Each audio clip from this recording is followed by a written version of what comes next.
पर कार्टून देख रहा होता है कि अचानक टीवी का सिग्नल चला जाता है और स्क्रीन पर एक ज़रूरी खबर आने लगती है। खबर में है कि उसकी माँ भी एक बेजान ज़ॉम्बी बन चुकी है और उसकी तरफ बढ़ रही है। ठीक उसी वक्त कुछ गोलियों की आवाज़ आती है और एक अंकल फरिश्ते की तरह आकर एबी को बचा लेते हैं। बाद में वह लड़की को कान बंद करने के लिए कहते हैं और उसकी ज़ॉम्बी बन चुके छोटे भाई को भी गोली मार देते हैं।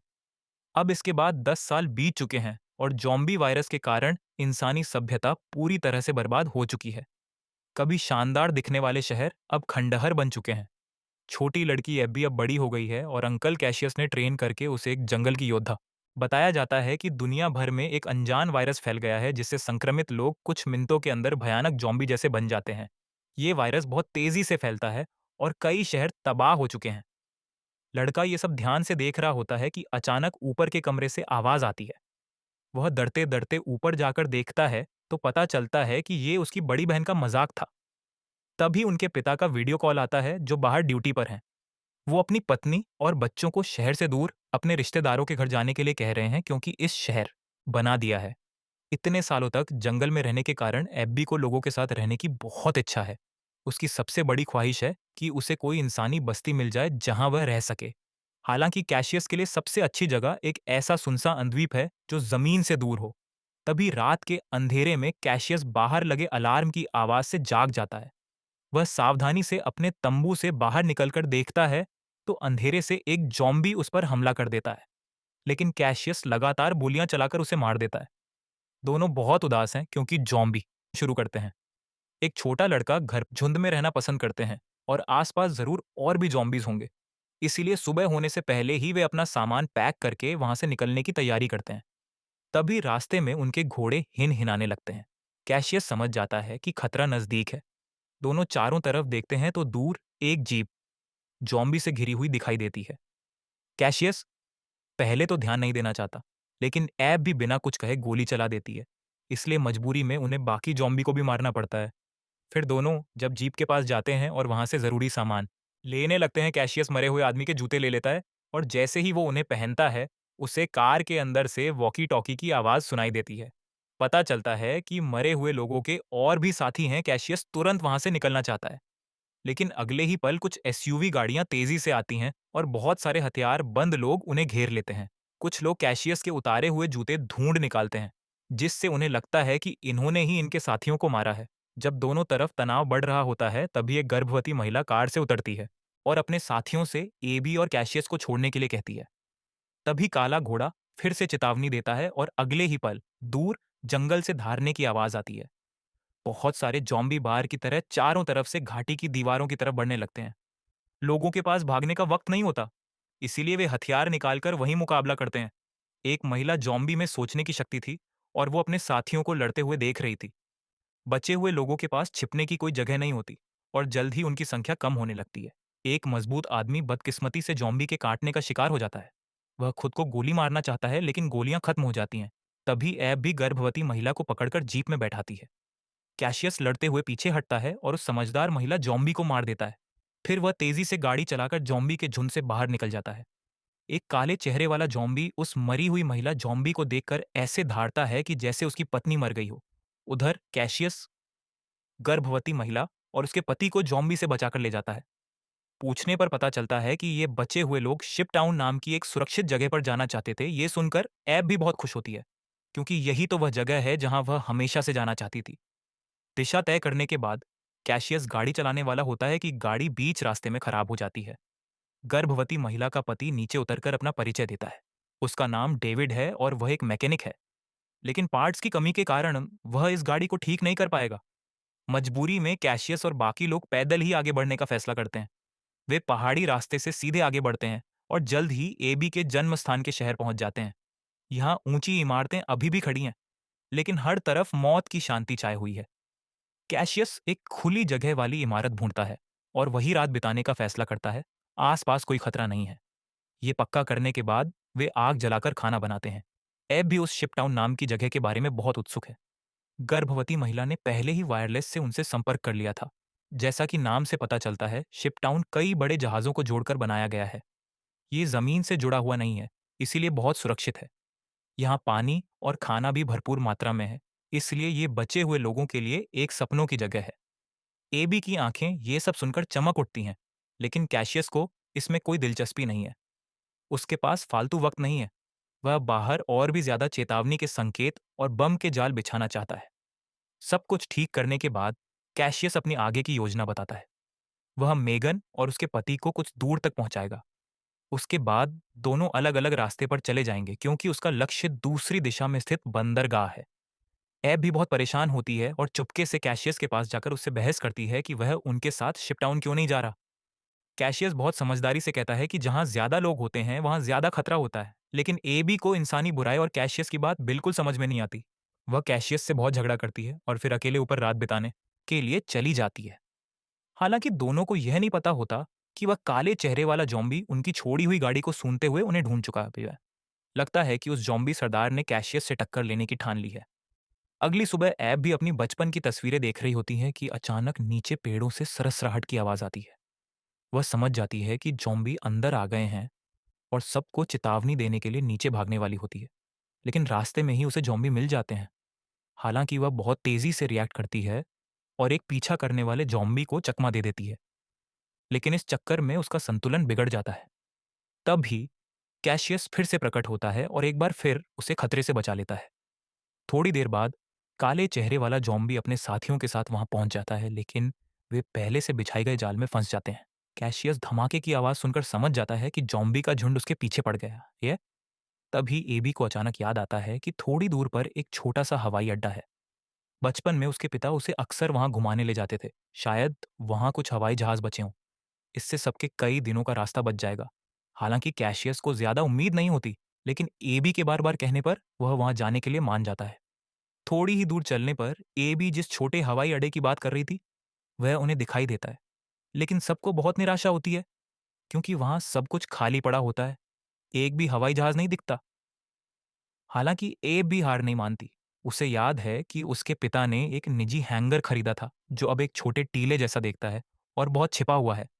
पुराने तरीके से दरवाजा खोलने के बाद उसके पिता का छोटा हवाई जहाज वाकई में वहीं खड़ा होता है। एब भी खुशी से मुस्कुराती है। आखिरकार उसने कैशियस के सामने अपनी बात सही साबित कर दी। हालांकि यह हवाई जहाज बहुत दिनों से इस्तेमाल नहीं हुआ था, इसलिए मैकेनिक डेविड कहता है कि इसे चीक करने की जरूरत है, और कैशियस और ऐब भी दूर एक ऊंची इमारत में पहरा देते हैं। अभी वे ठीक से बैठे भी नहीं होते कि उन्हें बहुत सारे जॉम्बी उनकी तरफ आते हुए दिखाई देते हैं।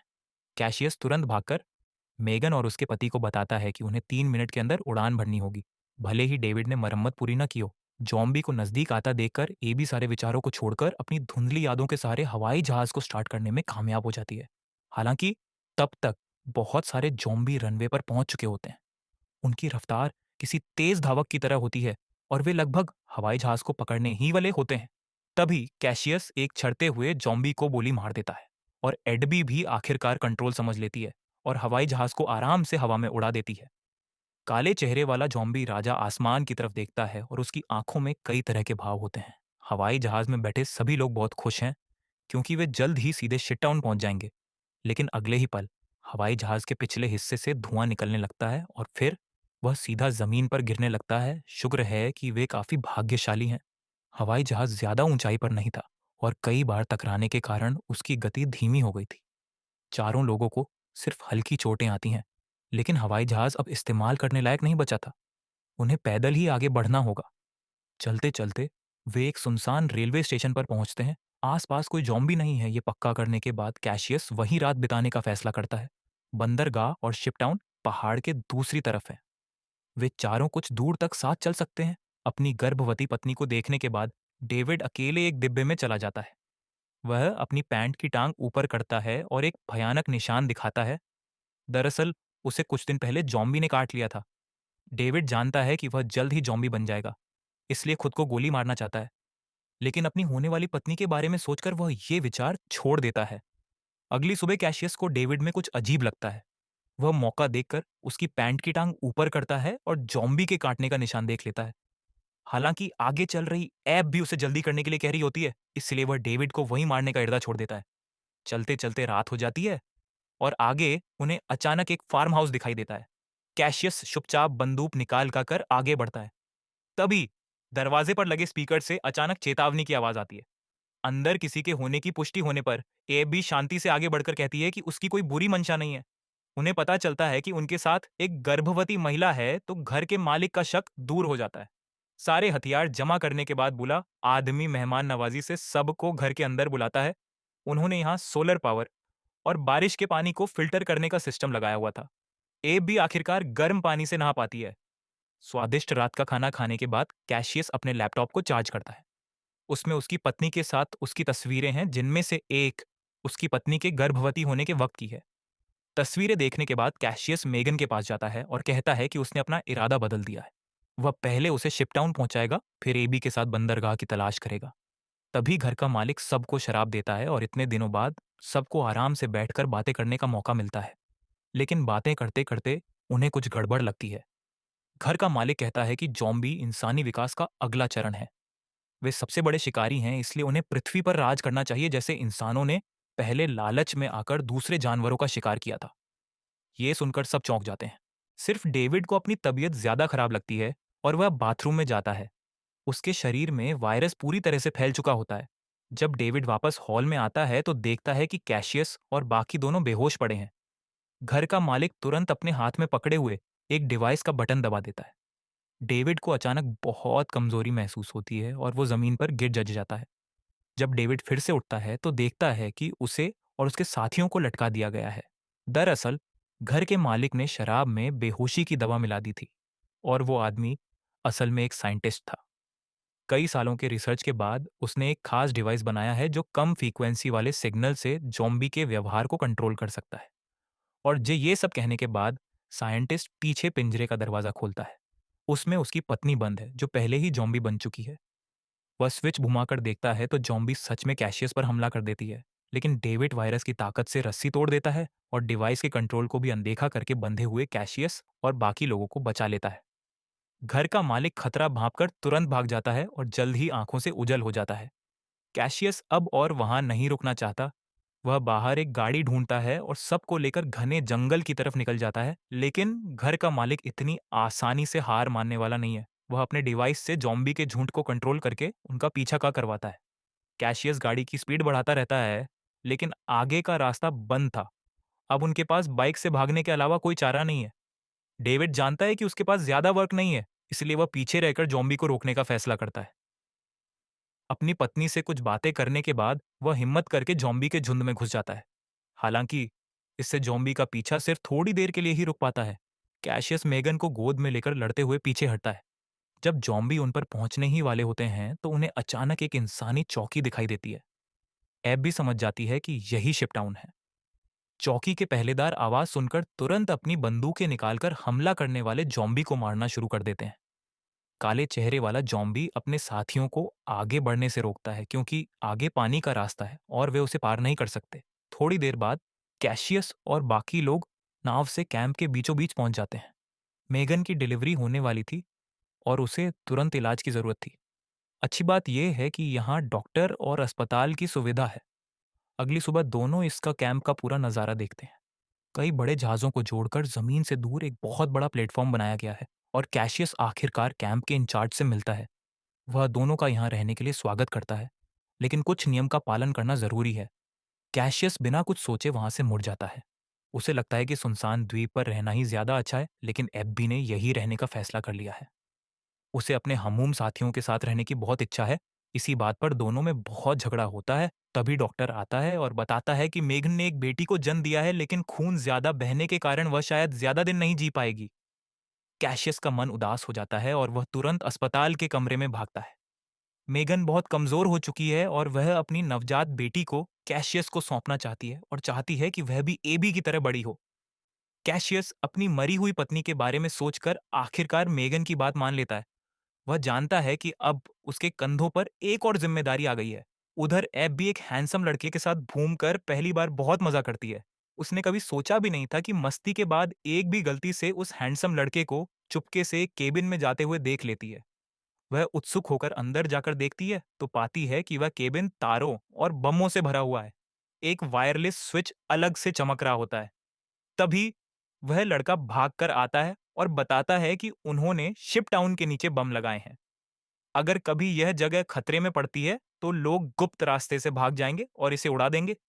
लेकिन दोनों को बिल्कुल भी अंदाजा नहीं होता कि ये दिन इतनी जल्दी आ जाएगा। उस संकी साइंटिस्ट का गुस्सा शांत नहीं होता और वह अपने कंट्रोल डिवाइस के जरिए उस काले चेहरे वाले जॉम्बी राजा से हाथ मिला लेता है। साइंटिस्ट की मदद मिलने के बाद शिप्ताहुन का पानी का कुदरती बचाव बेकार हो जाता है। बहुत सारे जॉम्बी पानी के नीचे से या नावों की मदद से जल्दी शिपटाउन कैंप में घुस जाते हैं। अचानक हुए हमले से बचे हुए लोगों में से बहुत सारे तुरंत मारे जाते हैं और जिन लोगों के पास छिपने की कोई जगह नहीं होती, वे आखिरकार जॉम्बी का खाना बन जाते हैं। वह साइंटिस्ट जिसे बदला लेना था, अब सामने आता है। आखिरकार उसे बदला लेने का मौका मिल जाता है। लेकिन कैशियस हार नहीं मानता। वह साइंटिस्ट का हाथ पकड़कर जोर से मारता है, जिससे वह कमजोर डिवाइस तुरंत टूट जाता है।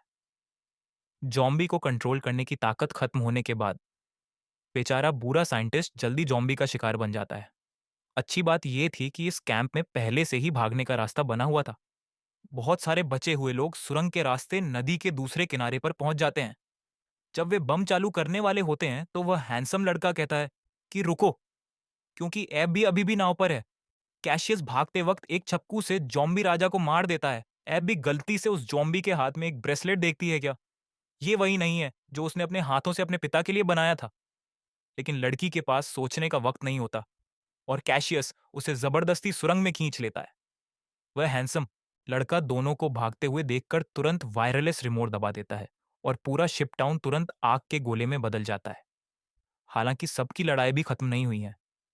कैंप का सरदार अपनी गर्दन पकड़कर आता है क्योंकि लड़ाई में उसे जॉम्बी ने काट लिया था। वायरस के फैलने से पहले ही काले चेहरे वाले जॉम्बी ने उस पर हमला कर दिया। हैरानी की बात है कि जॉम्बी राजा भी धमाके में बच गया था। कैशियस तुरंत आगे बढ़कर उसे भिड़ जाता है। एब भी जमीन से बंदूक उठाती है और पहचान जाती है कि सामने खड़ा जॉम्बी राजा उसका पिता है। लेकिन वो उसे पालने पोसने वाले कैशियस को मार रहा था। इसीलिए एब भी आखिरकार फैसला करती है और काले चेहरे वाले जॉम्बी राजा को गोली मार देती है। आखिरकार वहां उसका पिता नहीं रहा।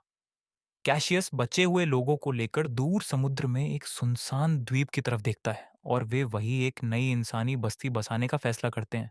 इसमें कोई शक नहीं कि पिछली बार कैशियस ने जिस महिला जॉम्बी को मारा था, वह भी की माँ थी। बस यही कहा जा सकता है कि फिल्म की सारी कहानी इत्तेफाक से भरी पड़ी थी। अगर कहानी पसंद आई, तो वीडियो को लाइक और कमेंट जरूर कर देना। If you enjoyed this video, make sure to like, leave a comment, and subscribe to the Film Decode. And don't forget to hit the bell icon so you never miss an update.